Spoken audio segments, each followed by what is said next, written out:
السلام علیکم ورحمۃ اللہ وبرکاتہ۔ خیر مقدم ہے آپ کا فیضان نامے میں 19/11 کے حملے کے بعد جس فتنے نے سب سے زیادہ سر اٹھایا وہ توہین قرآن اور توہین رسالت۔ دشمنان اسلام اور دشمنان رسول نے مسلمانوں کے جذبات سے کھیلنے اور انہیں اشتعال دلانے کی جو مذموم کوشش کی گئی وہ توہین قرآن اور توہین رسالت پر مبنی ہے۔ یورپی میڈیا میں بارہا ان مذموم سرگرمیوں کو آزمایا گیا، مقابلے کروائے گئے، باہمی اتحاد کا مظاہرہ کرتے ہوئے بیک وقت اس فعل قبیح کا ارتکاب کیا گیا۔ فرانس میں کبھی مسلم خواتین اسکارف اوڑھنے کے جرم میں اذیت و جرمانے کے عمل سے گزرتی ہیں تو کبھی آزادی اظہار کی آڑ میں گستاخانہ خاکے چھاپ کر مسلم امہ کو چیلنج کیا جاتا ہے۔ 2006، 2011 اور 2013 میں بھی فرانسیسی میگزین نے مضمون فعل سر انجام دیا اور بطور سرورق اس کو شائع کیا۔ اس وقت بھی ایسے تنگ نظر اور فتنہ پردازوں کی سرپرستی فرانس کی حکومت کو حاصل تھی۔ تب بھی تاثر کیا گیا یہ اقدام اسلام کے خلاف نہیں بلکہ شدت پسندی کے خلاف ہے۔ تو سوال یہ ہے کہ کیا اسلام ایک شدت پسند مذہب ہے جسے معتدل اور جس امت کو امت وسط کہا جاتا ہے جو مسلمان اخلاق و اعتبار سے آج بھی دنیا کی بہترین قوم ہے؟ اور کیا یہ مذموم افعال امن پسندی کا پیام ہیں؟ آسمانی مذاہب پر یقین رکھنے والوں کے لیے یہ بات سمجھانا کچھ مشکل نہیں ہے، اور انہیں جو اسلاموفوبیا کا مرض ہو چکا ہے یہ دنیا کے امن کے لیے ہرگز ٹھیک نہیں ہے۔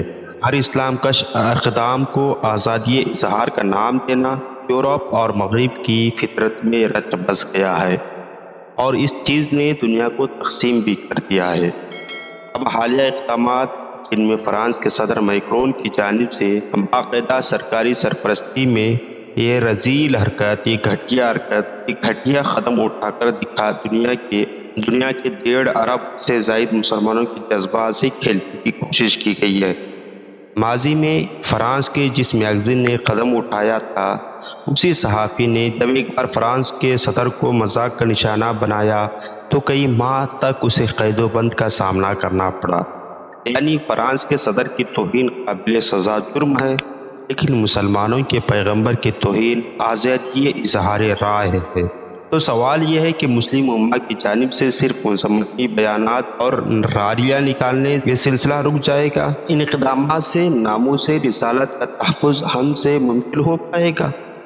اسلامی ممالک کے سربراہان پر بہت بڑی ذمہ داری ہے۔ وہ ایسے ممالک کے ساتھ سختی سے معاشی بائیکاٹ کے علاوہ توہین رسالت پر سخت سے سخت سزا کا عالمی سطح پر قانون منظور کروائیں۔ تمام اختلافات بھلا کر مذہبی، سیاسی، سفارتی اور عملی اقدامات کے حوالے سے ایک ہو جائے۔ سوشل میڈیا اور پرنٹ میڈیا کے ذریعے گروپوں میں تقسیم ہونے کی بجائے ایک آواز ہو کر دنیا تک اپنا واضح پیغام پہنچائے۔ علماء امت اس سازش کو فتنہ ڈکلیئر کریں اور دنیا پر اس حوالے سے اپنا موقف صاف اور بیان واضح کرے، ورنہ یہ بات واضح ہو چکی ہے کہ اگر صرف بیانات دینے سے کام چلتا تو یہ سلسلہ تم چکا ہوتا اور آئے روز نئے فساد سر نہ اٹھاتے، مسلم آبادیاں راکھ کا ڈھیر نہ بنتی۔ مشرق اور مغرب کے درمیان آج بھی ادب و اخلاق میں جو واضح فرق ہے اسے سمجھنے کی ضرورت ہے۔ ایسی آزادی پر عالمی طور پر روک لگنی چاہیے جو نفرت اور مجرمانہ ذہنیت سے جنم لیتی ہے اور دنیا کے امن کے لیے سنگین خطرہ بن جاتی ہے۔ کوئی بھی شخصیت چاہے وہ مذہبی ہو یا سیاسی، اسے چاہنے والوں کی تعداد سینکڑوں، ہزاروں، لاکھوں، کروڑوں تک بھی پہنچ سکتی ہے، لیکن اس پہ جان نچھاور کرنے والوں کی تعداد چند ایک سے بڑھ نہیں سکے گی۔ نبی رحمت وہ واحد شخصیت ہیں جن سے اربوں لوگوں کی عقیدت اور وہ نبی کے نام پر اپنی جانیں بھی نچھاور کر دینا اعزاز اور ایمان کی تکمیل سمجھتے ہیں۔ کبھی گبن نے کہا تھا، عیسائی اگر ایک بات کو سمجھیں تو اچھا ہے، محمد صلی اللہ علیہ وسلم کے ماننے والے جو قربانیاں دی ہیں انہیں عیسیٰ علیہ السلام کے ماننے والوں میں ڈھونڈنا مشکل ہے۔ آغاز سفر ہی سے اس کارواں کا ہر مسافر میرے کارواں پر جان نچھاور کرنے کے لیے تیار رہا ہے۔ ابو لہب، ابو جہل، امیہ بن خلف وغیرہ کے جانشین تاریخ کے کسی دور میں بھی ان اونچی حرکات سے باز نہیں آتے، اور پھر ان کا انجام بھی تاریخ لکھا کرتی ہے اور دنیا دیکھا کرتی ہے۔ رب اپنے پیارے محبوب صلی اللہ علیہ وسلم کے توہین کرنے والوں کا بدلہ اپنے نا نظر آنے والے لشکروں سے لینے پر بھی قادر ہے۔ اگر ہمیں یہ سوچنا چاہیے کہ ہم امتی محمدیہ کی حیثیت سے ہمارا کردار کیا تھا، کیا ہے اور کیا ہوگا، اس مسئلے میں منصب، روٹی، مال و منال سب ثانوی درجہ رکھنا چاہیے۔ نبی رحمت صلی اللہ علیہ وسلم کے نام عزت پر ہماری جانیں قربان، ایک نہیں ہزاروں جانیں قربان۔ ہم نبی رحمت صلی اللہ علیہ وسلم پر قربانیاں پیش کرنے والوں پر، کہ غازیان اسلام، جو لوگ نبی رحمت صلی اللہ علیہ وسلم پر اپنی جانوں کو قربان کیے، ان کی زندگی اور سیرت کو جاننے کے لیے آپ ہمارے فیس بک پیج فدا نامہ پر فالو کیجیے۔